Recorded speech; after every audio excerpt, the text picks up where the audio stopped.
اعوذ باللہ من الشیطان الرجیم بسم اللہ الرحمن الرحیم الذی یراک حین تقوم، جو دیکھتی ہے آپ کو وہ ذات اللہ جو ہے وہ دیکھتا ہے آپ کو جب کہ آپ کھڑے ہوتے ہیں. یعنی اس سے مراد یہ بھی ہو سکتا ہے کہ رات کو جب آپ کھڑے ہوتے ہیں، تہجد کے لیے آپ کھڑے ہیں. اور قم اللیل الا قلیلا، ابتدائی دور میں تو بہت سخت معاملہ تھا رات کی نماز کا. والذی یراک حین تقوم، تو جب آپ کھڑے ہوتے ہیں ہماری جناب میں تو ہم آپ کو دیکھتے ہیں. آپ ہمیں نہیں دیکھتے لیکن ہم آپ کو دیکھتے ہیں. لا تدرکہ الابصار یدرک الابصار، وہ ابصار کو پا لیتا ہے. لا تدرکہ الابصار، ابصار نگاہیں جو ہے اسے نہیں پا سکتی، وہ نگاہوں کو پا لیتا ہے. تم اسے نہیں دیکھ سکتے، وہ تمہیں دیکھتا ہے. الذی یراک حین تقوم وتقلبک فی الساجدین، اور آپ سجدے کرنے والوں میں جو آپ چلتے آتے جاتے رہتے ہیں. رات کے وقت حضور کا یہ معاملہ بھی ہوتا تھا کہ آپ خود جاتے بھی تھے، مسلمانوں کے گھروں کے پاس سے گزرتے تھے جو بھی کہیں تھے اہل ایمان، اور آپ وہاں دیکھتے تھے کہ کون کون جو ہے وہ رات کی نماز پڑھ رہا ہے. وَتَقَلُّبَكَ فِي السَّاجِدِينَ إِنَّهُ هُوَ السَّمِيعُ الْعَلِيمُ، یقیناً وہ سب کچھ سننے والا اور جاننے والا ہے. هَلْ أُنَبِّئُكُمْ عَلَىٰ مَنْ تَنَزَّلُ الشَّيَاطِينُ، کیا ہم تمہیں بتائیں اے وہ لوگوں جو یہ کہہ رہے ہو کہ یہ کوئی جنات نے نازل کر دیا ہے قرآن، کوئی خبیث روحیں ہیں کہ جو لا رہی ہیں محمد کے پاس. هَلْ أُنَبِّئُكُمْ عَلَىٰ مَنْ تَنَزَّلُ الشَّيَاطِينُ، کیا ہم تمہیں بتائیں کہ یہ شیطان جو ہیں یہ کن پر اترتے ہیں. تنزل علی کل افاک اسیم، یہ تو اترا کرتے ہیں ان لوگوں پر جو جھوٹے اور گناہ گار ہوں. ظاہر بات ہے کہ کل ہم جنس باہم جنس پرواز، تو جو لوگ خبیث ہوتے ہیں، خبیث جو تو خبیث کی طرف ہی وہ آئیں گے. اگر یہ لوگ جو ہیں شیاطین جن ہیں تو انسانوں میں سے بھی انہی کے ساتھ ان کا رابطہ اور تعلق ہوگا جو خود بھی اپنے کردار کے اعتبار سے بہت پستی کے حامل ہیں. تنزل علی کل افاک اسیم یلقون السمع واکثرهم کاذبون، وہ کچھ سنی سنائی باتیں لا کر القاء کرتے ہیں اپنے عاملوں کے کانوں میں، لیکن اکثر وہ جھوٹی ہوتی ہیں. والشعراء یتبعهم الغاوون، ایک اور خیال یہ تھا کہ شاید محمد نے شعر کہنے شروع کر دیے ہیں، یہ شاعری ہے جو قرآن کی شکل میں وہ پیش کر رہے ہیں. دیکھو شاعروں کا کردار کچھ اور ہوتا ہے، محمد کا کردار کچھ اور ہے. والشعراء یتبعهم الغاوون، شاعروں کی پیروی کرنے والے تو اکثر و بیشتر وہ لوگ ہوتے ہیں کہ جو بے راہ ہوتے ہیں. وہ لوگ جو ہیں عام طور پر، یہ اتنا پکا قانون ہے کہ اس میں تو مجھے کوئی ایکسیپشن نظر نہیں آتی. شعراء کے ہم نشین عام طور پر، یعنی یہ وہ چیز ہے کہ جو علامہ اقبال کے بارے میں بھی 100% صحیح ہے، جو یہاں پر تنقید آ رہی ہے. ان کے پاس بیٹھنے والوں میں، ان کے حاشیہ نشینوں میں کوئی ایک شخص ایسا نہیں نکلا کہ جس نے اس راستے کو اختیار کیا ہوتا یا اس کردار کی طرف کوئی پیش رفت اختیار کی ہوتی ہے کہ جس کو انہوں نے اپنی شاعری میں پیش کیا ہے. ویسے خود وہ بھی قائل تھے کہ میں خود جو ہے گفتار کا یہ غازی تو بنا، کردار کا غازی بن نہ سکا. اقبال بڑا اپدیشک ہے، من باتوں میں موہ لیتا ہے، تو یہ بات تو ہے اپنی جگہ پر. تو وہ لیکن اگرچہ اقبال کا معاملہ علیحدہ ہو جائے گا، بہت سے اعتبارات سے وہ بہت مختلف ہے، لیکن عام طور پر شاعروں کا جو معاملہ ہے، اسی لیے قرآن مجید میں سورہ یاسین میں آپ دیکھیں گے ما علمناہ الشعر وما ينبغی لہ، ہم نے اپنے اس بندے محمد کو صلی اللہ علیہ وسلم شعر کہنا سکھایا ہی نہیں. اور یہ ان کے شایان شان ہی نہیں ہے، یہ گھٹیا کام ہے، حضور کے مرتبے سے بہت فروغ ہے.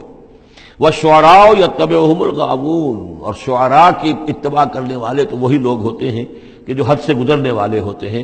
الم تر انہم فی کل وادی یہیمون، کیا تم دیکھتے نہیں ہو کہ وہ ہر وادی میں سرگردان رہتے ہیں. ابھی مشرق کی بات کر رہے ہیں، ابھی مغرب کی کر رہے ہیں، ابھی آسمان کی کر رہے ہیں، ابھی زمین کی کر رہے ہیں.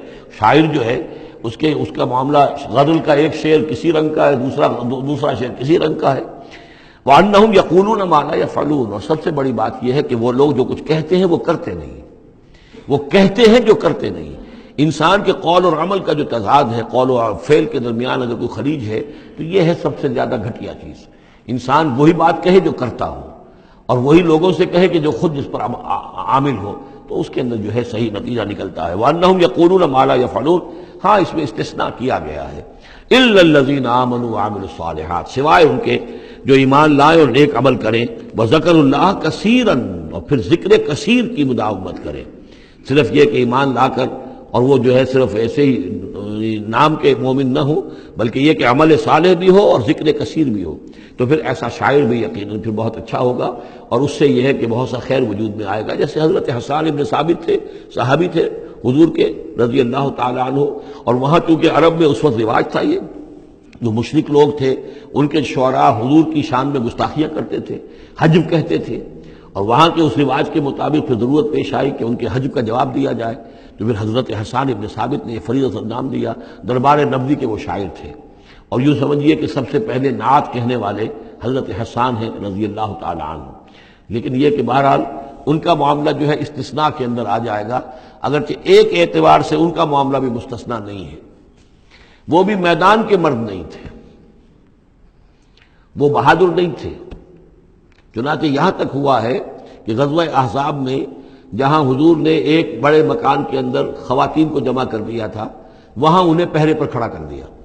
جنگ کے یعنی میدان جنگ پر محاذ پر تو جانے والی بات تھی نہیں ان کی، لیکن یہ کہ جہاں خواتین تھی کم سے کم ایک مرد کھڑا ہوا نظر آئے تو وہاں پر وہ حضرت احسان کو کھڑا کر دیا۔ کوئی ایک یہودی نظر آیا، حضرت صفیہ جو حضور کی پھوپھی تھی رضی اللہ تعالی عنہ، انہیں نظر آیا کوئی یہودی، اور وہ بڑے مشکوک انداز میں وہ چلا آ رہا ہے، ادھر ادھر سے دیکھتا ہوا، تو اس کی کوئی نیت خراب ہے۔ تو انہوں نے کہا، حضرت صفیہ نے، حسان جاؤ اس کو قتل کرو۔ ان کا یہ کام مجھ سے تو نہیں ہوتا۔ تو وہ خود اتری اس مکان سے، ایک لاٹھی کوئی ہاتھ میں لی لکڑی، اور اس باری اس شخص کے اس کو قتل کیا۔ پھر اس سے کہا کہ حسان جا کر اس کے جو ہتھیار تھے وہ تو لے لو۔ تو کہا مجھے ان سے کوئی غرض ہی نہیں، مجھے ضرورت نہیں ان کی۔ تو یہ حضرت حسان مطلب کہ یہ چیزیں اپنی جگہ پر ہیں، ایک شخص ہے جس کے اندر مزاج کے اندر یہ بات نہیں ہے، تاہم وہ صحابی ہیں رضی اللہ تعالی عنہ، ان کا اپنا ایک مقام ہے۔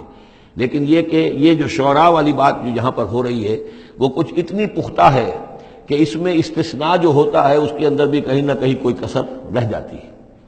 وَالشُّعَرَاءُ يَتَّبِعُهُمُ الْغَاوُونَ أَلَمْ تَرَ أَنَّهُمْ فِي كُلِّ وَادٍ يَهِيمُونَ وَأَنَّهُمْ يَقُولُونَ مَا لَا يَفْعَلُونَ إِلَّا الَّذِينَ آمَنُوا وَعَمِلُوا الصَّالِحَاتِ وَذَكَرُوا اللَّهَ كَثِيرًا وَانتَصَرُوا مِن بَعْدِ مَا ظُلِمُوا، اور وہ بدلہ لیں اس کے بعد کہ ان پر ظلم کیا گیا ہو، یعنی حجب کہی گئی ہے کفار کی طرف سے حضور کی، تو اب وہ بدلے میں حجب کہہ رہے ہیں اور حضور کی طرف سے مدافعت کر رہے ہیں۔ تو یہ بھی جیسے کہ حضور نے فرمایا کہ جیسے مسلمانوں کے تیر اور تلوار جو ہیں وہ کفار اور مشرکین کے لیے نقصان دہ ہیں، اس سے بھی زیادہ جو ہے حسان کے جو اشعار ہیں وہ ان کے دلوں کو پست کرنے والے ہیں۔ تو اپنی اپنی جگہ پر ہر چیز کی اہمیت ہے۔